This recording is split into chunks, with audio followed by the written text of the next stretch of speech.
السلام علیکم، تاسو ګورئ جې 91 نیوز او زه یم سپری شاهین. څنګه چې تاسو ته پته یخنۍ موسم چې راشي نو مونږفلو یا ډرای فروټو سیزن بلکې راشي. نن مونږ راغلي وو یو داسې شوپ ته چې هلته مونګفلي پخېږي، ډرای فروټ ورسره موجود دی. راځئ چې ګورو د دې طریقې کار سره او دا آخر خلک کوم ځای نه راوړي او دې څو قسمه دي. راځئ چې وګورو.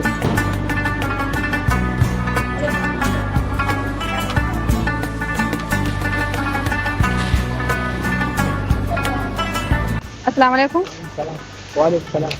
جی دا راته وایي نوم څه دی او د کوم ځای نه تعریف لرئ؟ اسماعیل یا قطوط. دا راته وایي دا دکان څومره موده شو چې شروع کړی دی؟ دکان 15 کاله وو. او دا لکه دې کې څه څه تاسو خرڅوئ؟ دې کې هر ډرای فروټ شته، پسته هم شته، بادام هم شته، چنغوزي هم شته، میوې هم شته، غوزان هم شته. اوس چې څنګه د سړځي را روانه ده، د مونګفلیو موسم را روان دی، نو دا راته ووایه چې مونګفلي دلته زیاتره خرڅېږي خو نه نور ډرای فروټ هم زیاتره خرڅېږي. دلته مونګفلي او چانه ډېره خرڅېږي، ډرای فروټ کم خرڅېږي.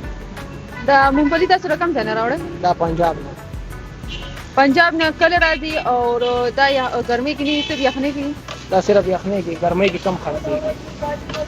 دا راته وایي چې تاسو راوړئ نو دا تاسو کم کم راوړئ، لکه مطلب دې کې قسمونه مې که نه کم کم قسمونه پکې، او دلته چې راوړئ نو کچه راوړئ؟ دلته موږ کچه راوړو، دا جانګیري نه راځي، یو قسم مال دی. دې کې زیاتره چې خلک راشي نه قسمونه مې وایي، هغه وایي چې نه دا پلي ښکلي نه دي، دا پلي ښکلي نه، پکې کم کم هغه د جانګیري دا خوږ مال دی، جانګیري والا خوږ. او پلي څو قسمه وي؟ پلي دوه قسمه راځي، یو جلې چوک دی، یو جانګیري دی. جانګیري خوږ ممپلی. دا راته وایي چې دا کچه دلته راشي که نه، هغه څومره موده کې بیا تاسو پخوئ؟ د لکه پخېدو یا رسېدو څنګه طریقه کار دی؟ دا موږ لس شل بورې ورځ پخوو، خلکو ته ورکوو، د سلمانۍ مال. او طریقې کار سره د پخېدو؟ دا یو نیم سل روپۍ بوجۍ موږ لو پخوو.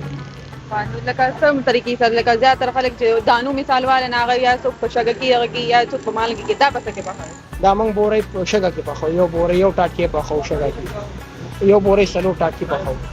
او یو ټاټکې څومره وخت کې پخېږي؟ یو ټاټکې 15 منټ کې پخېږي. او دا بیا لکه بیا د دې ځای نه تاسو څومره لکه مقدار کې خلک راځي دله اخلي؟ او شکر دی ښه ډېر راځي، لس 15 بورې ورځې دي په دوکان باندې. نو پلي په ګرمۍ کې چې که نه هغه زیاتره خلکو په یخنۍ کې زیاتره خرڅوي. دا یخنۍ کې زیات خرڅېږي، ګرمۍ کې کم خرڅېږي. دا راته وایي چې ریټ یې سره د نن سبا د پلو؟ ریټ یې 500 روپۍ کیلو. 500 روپۍ کیلو دی؟ 500 روپۍ کیلو. دا راته وایي د تاسو سره دلته کوم یو قسم کې مونګفلي موجوده ده؟ موږ ته جانګیري والا ممپلی موجوده دی.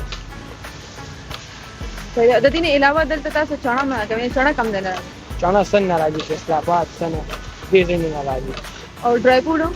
ډرای فروټ به دلته اشرف روډ کې موږ لو، هغه نه غټ دوکاندار دی، هغه نه راځي. صحیح دی.